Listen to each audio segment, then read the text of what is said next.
किसी ने क्या कमाल की बात कही है कि मेरी हैसियत से ज़्यादा तूने मेरी थाली में परोसा है।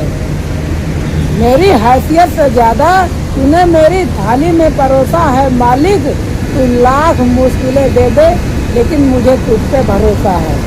नमस्कार दोस्तों, स्वागत है आप सभी का हमारे YouTube चैनल क्षत्रिय मनमोहन सिंह में। दोस्तों, आज की इस वीडियो में हम आपको एक बूढ़ी माँ की कहानी बताने वाले हैं, जो कि एक बूढ़ी माँ होती हैं, जो कि एक कंपनी के गेट के थोड़ी ही दूर पर वह संतरे बेचा करती थी। वहाँ से सारे लोग तो निकल जाते थे, लेकिन एक बंदा ऐसा था जो कि वह कंपनी से जब भी निकलता था तो उस बूढ़ी माँ के पास से वह शॉपिंग करता था, यानी कि संतरे खरीदता था।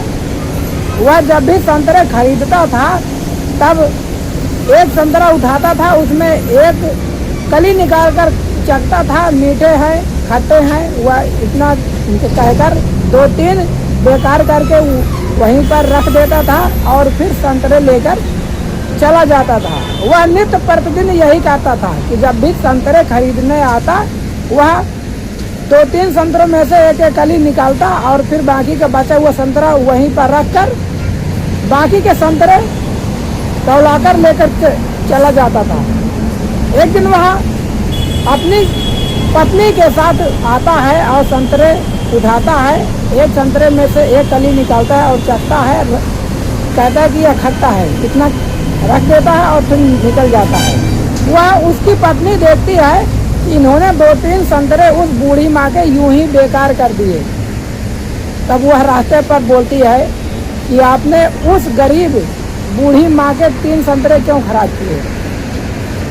तब वह मुस्कुराकर बोला अपनी पत्नी से कि तुम नहीं जानती हो, वह अपने घर चलाने के लिए सारे के सारे संतरे बेच देती है, जिस कारण से वह खुद भी संतरों को नहीं खाती है। इसीलिए मैं 2-3 संतरे इसीलिए उनमें से एक एक कली निकाल कर रख देता हूँ ताकि दूसरा कोई नहीं खरीदेगा। वह बूढ़ी माँ उन 2-3 संतरों को स्वयं खाएगी। यह बात वह बूढ़ी माँ भी जानती थी कि वह जो 2-3 संतरे उठाता है उनमें से एक एक कली निकाल कर खाता है, वह उसका प्रेम है जो कि मेरे लिए वह सोचता है कि मैं नहीं बचाती हूँ, वह मेरे खाने के लिए ही छोड़ कर जाता है।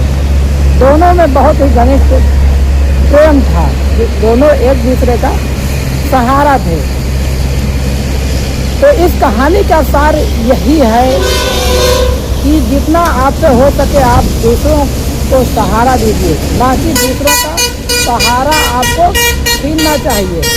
तो वीडियो कैसी लगी आपको नीचे कमेंट बॉक्स में कमेंट करके जरूर बताइए। मिलते हैं और किसी वीडियो के साथ, तब तक के लिए आपका बहुत बहुत धन्यवाद।